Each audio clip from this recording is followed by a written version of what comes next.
Woo! So, here we are, guys. We are making history today for the first time ever. Outcasted is reviewing a weekly show. And what a weekly show we have got today for you. So we've got Smackdown, the last night's Smackdown. Was it an interesting one? Well, we're going to find out. We're going to get straight into it. I'm going to give my thoughts on it. I'm going to break down all of the segments, apart from the ones that, were a bit rubbish. They were a bit crap, some of the segments. Let's face it, guys. I'm going to tell you exactly how I feel. I've even got a couple of notes on here just to stay a little bit more professional than I usually do on my TikTok. Speaking of TikTok, go follow Outcasted OC on TikTok. Go follow Outcasted OC on the Instagram. Go follow myself and my other broadcast colleagues on the TikTok and the Instagram. My name is Rudy Poo Candias, and welcome to the very first Smackdown review. And we are opening with an absolute banger, in my opinion. We have got Ludwig Kaiser from Imperium versus Cody Rhodes. Now, I know what you're thinking. This is a bit of a random episode of Smackdown to have this match, and this is a bit of a random match to have for Cody Rhodes when he's going to goddamn WrestleMania to face Roman Reigns. Well, SmackDown informed us, Michael Cole specifically, that apparently this happened on the lowdown. The fact that apparently Imperium weren't very happy. They were part of the Tag Team Open Showcase Challenge Mega Super Sonic Amazing Tournament thing.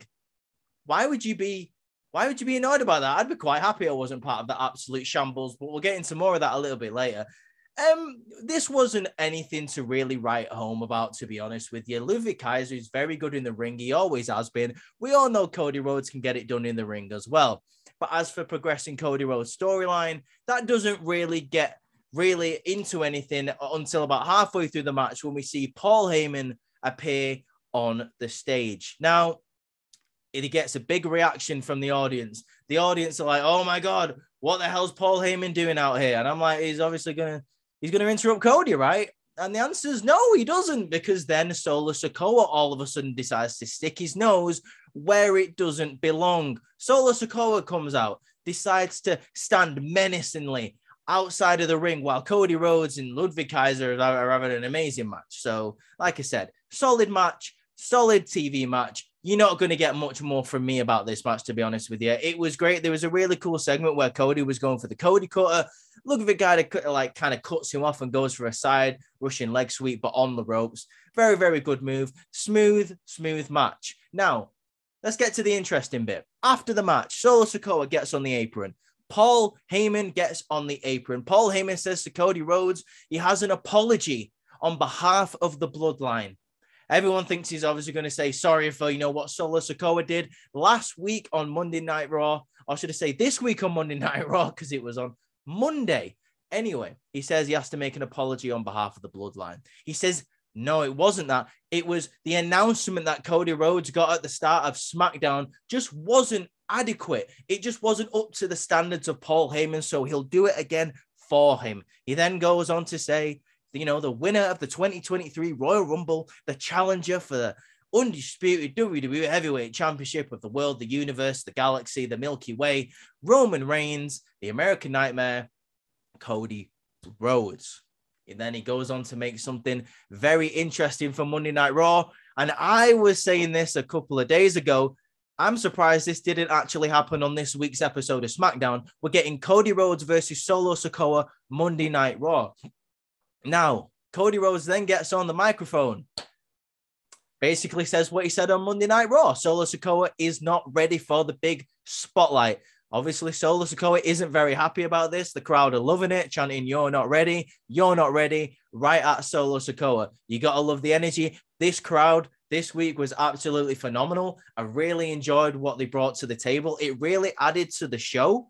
And when you get a crowd that's invested, just as much as the wrestlers seem to be invested in whatever's going on in the ring, it really adds to the product as a whole. So I'm glad Vegas turned out this week. Very, very interesting first segment. What else have we got? Yeah, we have already talked about the whole Paul Heyman thing, guys. So after this, I was sat there thinking, this is really, really like a strange episode of like Friday Night Smackdown. I mean, it always is. You get the go-home shows the week before WrestleMania, and everyone always knows what you're probably going to get from there. You're going to get the final little like knots on every single storyline just before you go into like the pay-per-view, especially WrestleMania. But the week before that is always a strange one for me because I always think that WWE struggle to decide what they really want to put on, what they really want to showcase. It's difficult because obviously you want the people on TV to advertise what's going on, but you don't really want to give too much away because you know that the big pay-per-view is coming up and you want the big go home moments to like to showcase what's going to happen at them big pay-per-views. So the week before that always happens is always a strange one for me. I thought Monday Night Raw did it a lot better than SmackDown this week.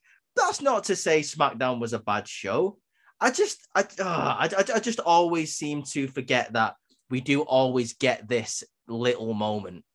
Okay, next segment on Friday Night SmackDown here. Just before we get into it, we have got Michael Cole announcing that John Cena and Austin Theory are going to be the first match at WrestleMania. This, for me, is an interesting but very good decision. You want WrestleMania always to start off with a banger of a match, and you want it always to start off like we're getting the crowd involved. And Cena and Theory is a match that a lot of people are hyped for. Cena and Theory is a match that I definitely want to see. So I am happy that this is starting. So SmackDown for me, I'm not raging at it yet. I'm still into it. I'm happy like with where this is going. But then it is drastically then slowed down by everyone's favorite women's champion in the WWE, Charlotte Flair. We see that she's coming to the ring. You see that she gets the pyro. She gets the music. Oh, God. Please come and get her music back to the original song that she had. God damn it. It is the worst thing I've ever heard. All hail the queen. All hail the goddamn people who takes out the hearing aids and so they can deafen themselves whenever this song comes on because I envy those people. God damn it. Charlotte Flair gets into the ring and says, wow, what a journey I've been on. 14 women's championships. None of those were built on fear. None of those were built on insecurities. They were built on respect. They were built on always moving forward. She then goes on to actually mention the fact that she respects Nikki Bella. She respects Brie Bella. She respects Sasha Banks. She mentions those people. I'm sat there like, okay, well, are we just allowed to name those people? Those people who have publicly left the company, especially Nikki and Brie in the past couple of weeks. But okay, Charlotte, you do you. Obviously, you obviously can just do whatever you want at this point. Am I right? No matter whether it's Vince McMahon in charge of creative, whether it's Triple H in charge of creative, I really feel like Charlotte is above that. And she really shows what's going on.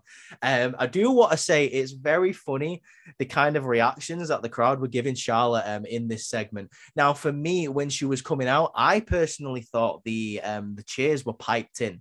That's what it sounded like to me. They didn't sound legit. They didn't sound authentic. You always get the woos wherever or not, like whether she's a heel or a face, like that's fine. But like, there's no way that crowd were cheering that loud for Charlotte Flair. I'm sorry. And my suspicions were confirmed a little bit further into this segment where she was talking about how she doesn't fear Rhea Ripley. She respects Rhea Ripley. And people start chanting, what? She then goes on to address that. Ironically enough, before she was talking about how she has no insecurities, she seemed to get a bit rattled when she's supposed to be a face and people are chanting, what her? And then she goes, oh, everything that you people have thrown at me, I've succeeded. I have strived in this women's division. And I basically, I'm the best. I'm the greatest. Charlotte Flair promo, basically. And the crowd boo this. Very interesting decision from the crowd to boo this, but I am all for it. I am down for the chaos. Let's get Rhea Ripley into WrestleMania. Let's get that women's championship off of Charlotte Flair, and let's get the Rhea Ripley era going, because then I think we can get something interesting going on with the Judgment Day, because we have got some more Judgment Day news coming on later in the night. But as far as this segment goes, I thought it was really interesting the fact that Charlotte Flair was kind of just given a bit of a robotic promo to come out and do, seeing as though like Rhea Ripley came out on Monday Night Raw and delivered a far more interesting promo. And if you want to give Rhea her credit, she is really selling this match. For me, it doesn't seem like Charlotte is putting 100% effort into this. If it's not her fault, that's absolutely fine. But for me, whoever is helping her with the scripts, whoever is helping her to write her promos really needs to step up the game. Because, like I said, it wasn't very interesting for me. I'm just currently looking at my notes, guys. Have I missed anything out about Charlotte Flair? Because I desperately want to move on from Charlotte Flair. That would be absolutely amazing. That would be really, really good. Yes, we have moved on from Charlotte Flair. Thank absolute goodness for that, because we are on to the best segment of the night, ladies and gentlemen, because we have got something really special for you. And that is the fact that Rey Mysterio's wife is at ringside. No, it's not that. I'm joking. But yeah, Rey Mysterio's wife is at ringside, and Michael Cole brings that up. Aaliyah is her name Aaliyah? Yeah, Rey Mysterio's daughter is also there, because now we are on to Rey Mysterio versus the megastar L.A. Knight, baby. Yeah. And this was the best segment of the night because my boy L.A. Knight picks up the dub. But let's talk a little bit about this match, okay?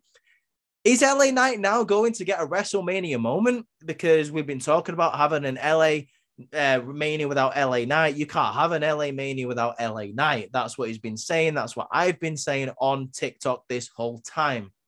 Not much of a match to really, once again, write home about. It was very average. There was a really cool spot, and I always love when Rey Mysterio does this, where he does the baseball slide into the splash on the outside. I love that move. I always am baffled the fact that Rey Mysterio is about 46 years old and he can still pull off moves like that. But with LA Knight, solid performance. He really turns the match round. And when Dominic Mysterio's music hits and he comes out halfway through the match just before the break. Now, with LA Knight, you've got a moment here where I thought he was being a bit like, I wouldn't say buried, but a bit underutilized. But then obviously he turns it around. Dominic Mysterio, near to the end of the match, trips over Rey Mysterio, costing him the momentum. LA Knight absolutely finishes off Rey Mysterio for the win. LA Knight gets a victory, like Wade Barrett said, over a Hall of Famer. What is that going to mean for LA Knight? Is he now going to get a WrestleMania match? I don't know. It's too late to build a match for me. I don't see anyone that can really build a match with LA Knight in just over a week. I thought it was a poor decision on WWE's behalf to not have LA Knight on this card. And let me tell you why. LA Knight is over. So over. If you listen to the audience in this segment, LA Knight is incredibly over. They were getting along with him when he was saying the yeah, when he was like getting momentum going. People were really enjoying it. I believe the crowd was more distracted by the fact that Dominic Mysterio was out at ringside.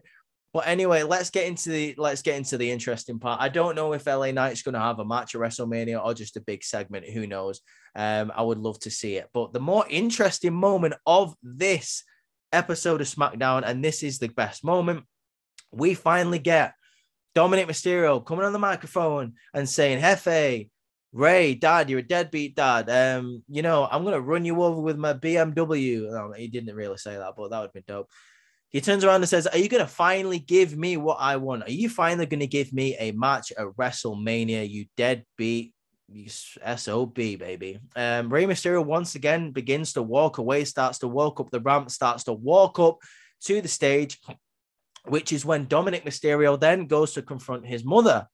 And he says, Mom, how does it feel that you have married a deadbeat like my father? Oh, wait, you knew that because you just sat there and watched him abandon me.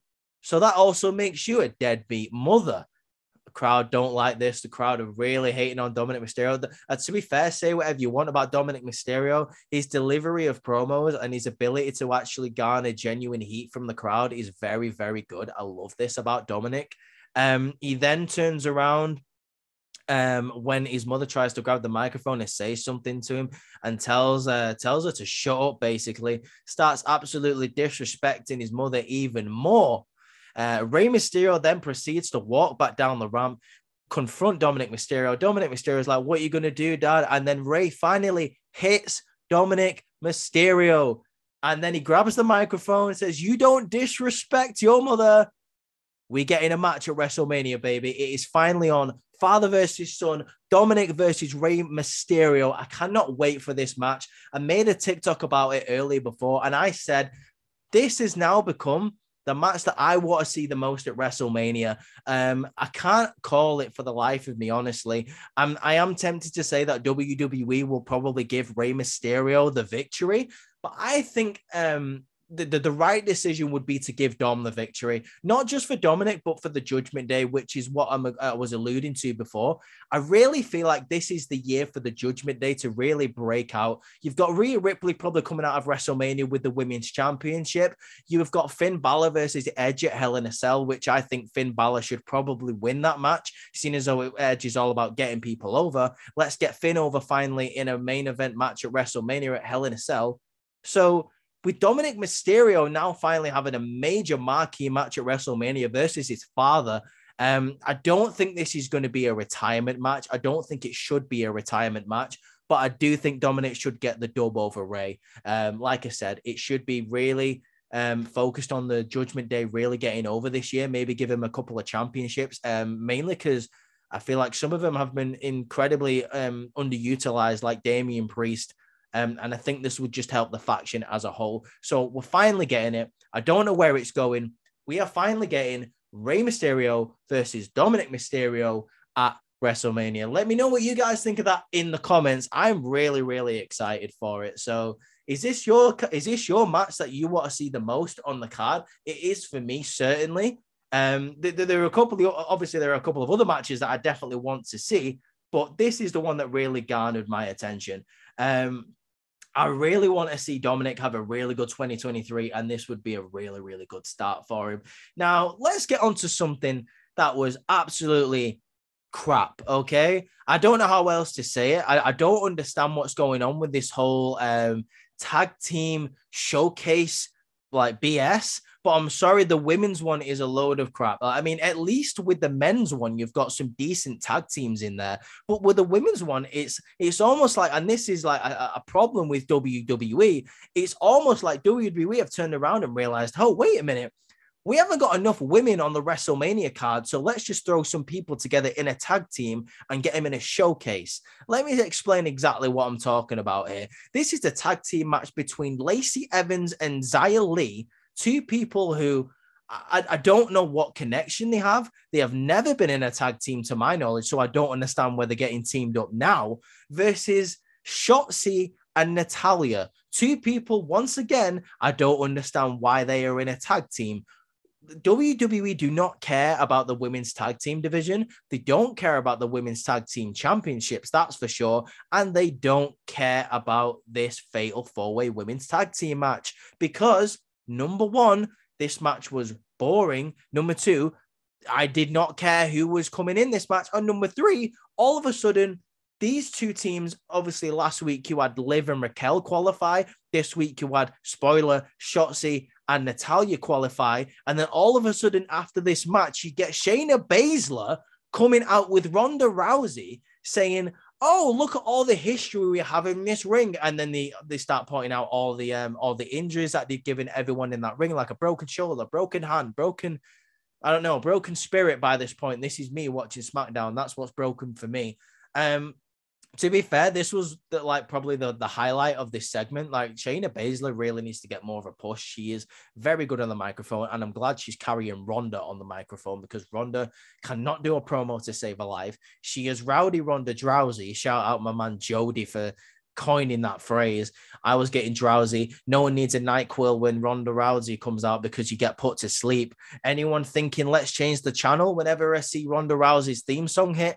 No, so basically Shayna and Ronda just get added to this match without even having to qualify for it, which I thought was a baffling decision. It really undermines what WWE think of the women's tag team division, and it really undermines what they think about this segment at WrestleMania. Not only do I not care about it, apparently they don't either. And wow, amazing. I can't wait for next week on Raw. We have got one more team to qualify. Yay. Can't wait to see that opportunity for Monday Night Raw specifically for that. Yeah, 100% can't wait for it, guys. Let's move on, shall we? Because this was, like I said, I've literally wrote in my notes, crap tag team segment, because that's all it was. It was a crap tag team segment. But speaking of segments that was dope, now we have the contract signing.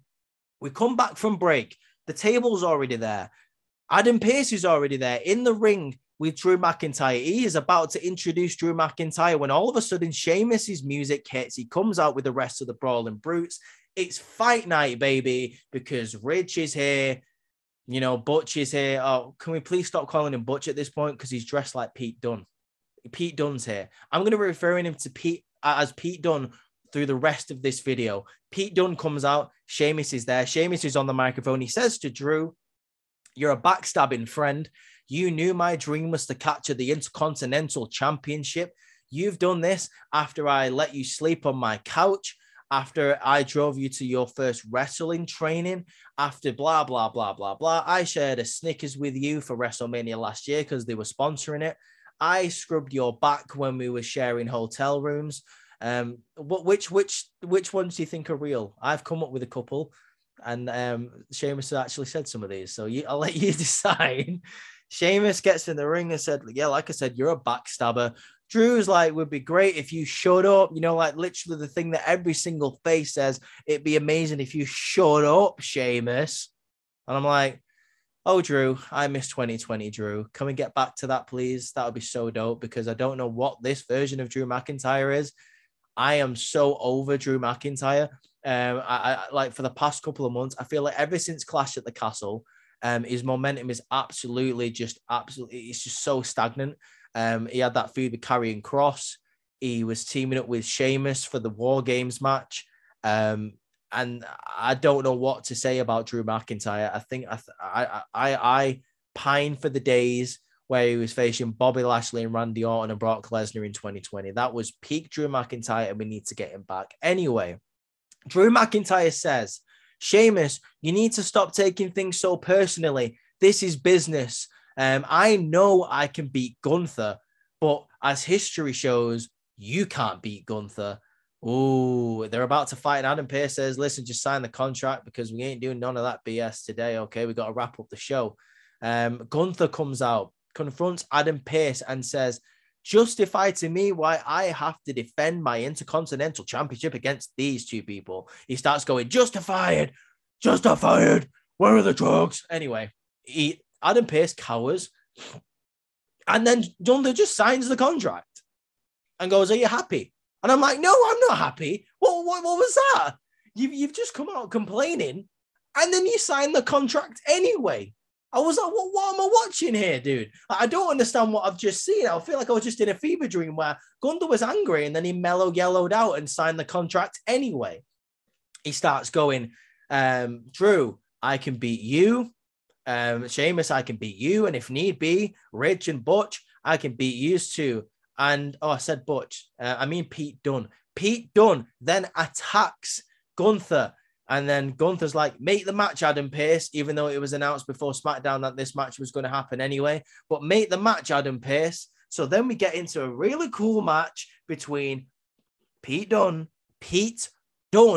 versus Gunther. Now, was this match of the night? Of course it was, because it was Pete Dunne versus Gunther. I'm not being funny, guys. If you have never seen a Pete Dunne versus Gunther match before, this is exactly what you expect from it. Hard hitting, just two people just beating the snot out of each other.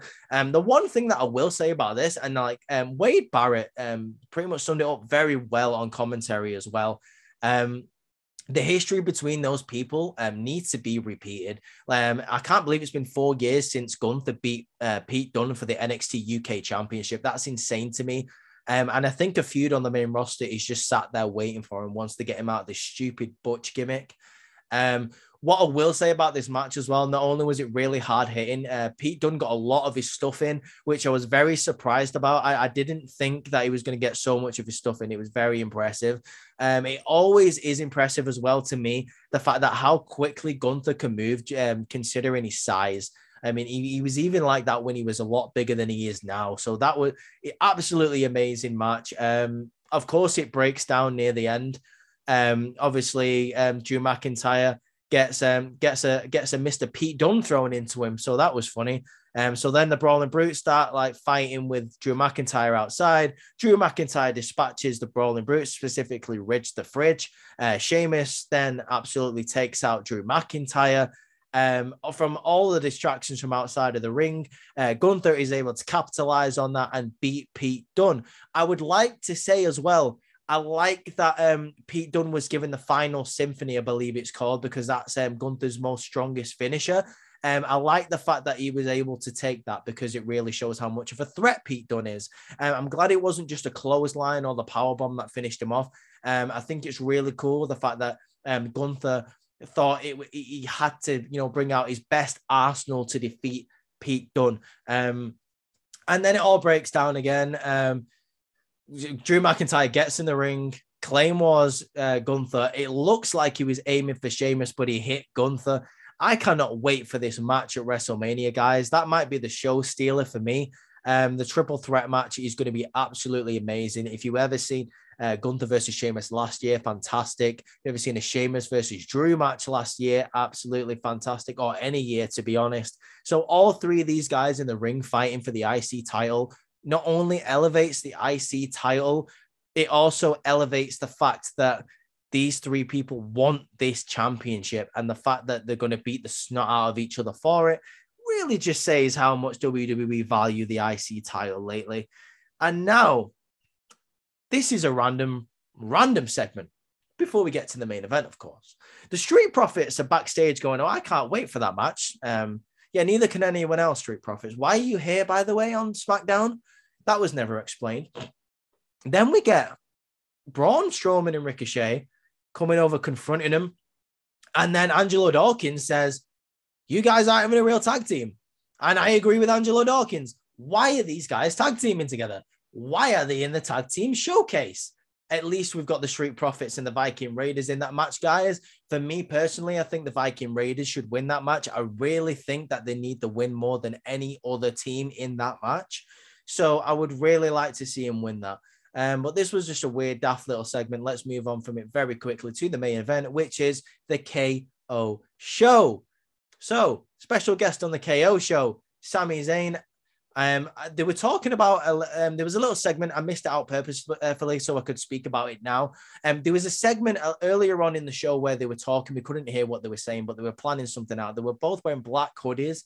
So I thought there was going to be something like crazy underneath it or something, but no. We get out there. They both basically say to each other how much they mean to each other. And then Kevin Owens says to Sami Zayn, I've got you a gift.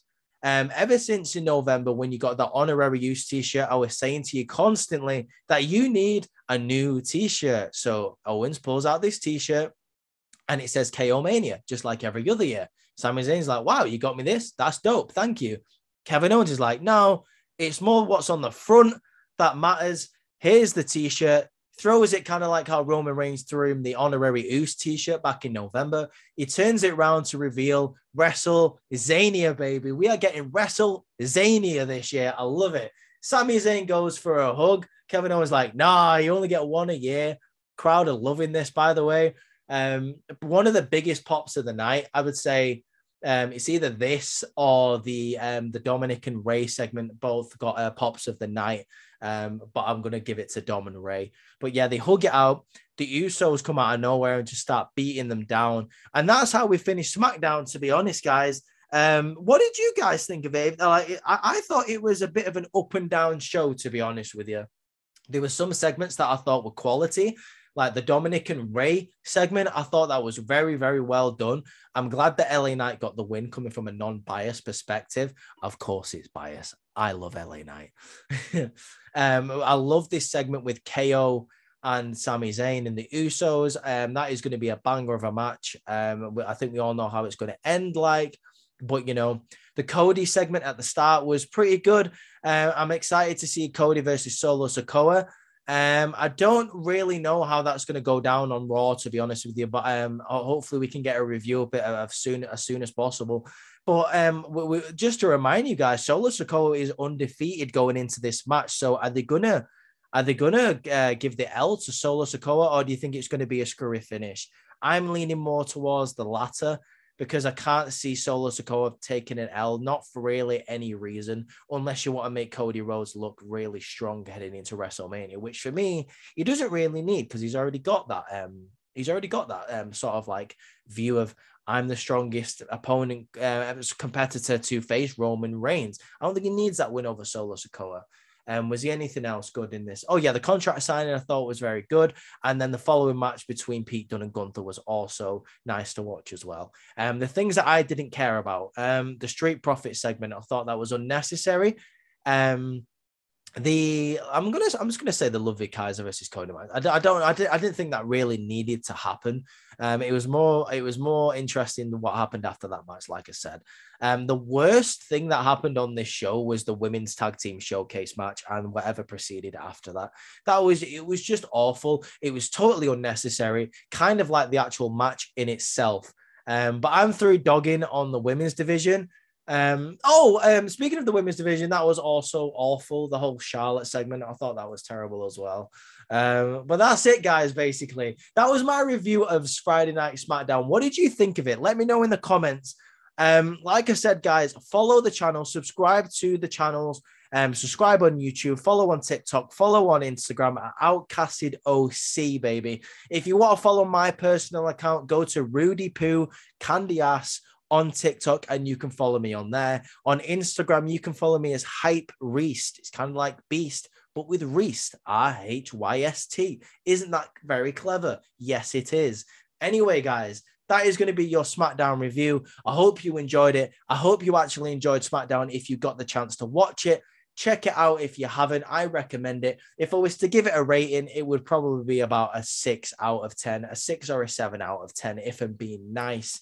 But I definitely recommend watching it just for the Cody segment, the Dom segment, and the KO segment. They're my main pointers. But for now, guys, I'll catch you in a bit. Peace.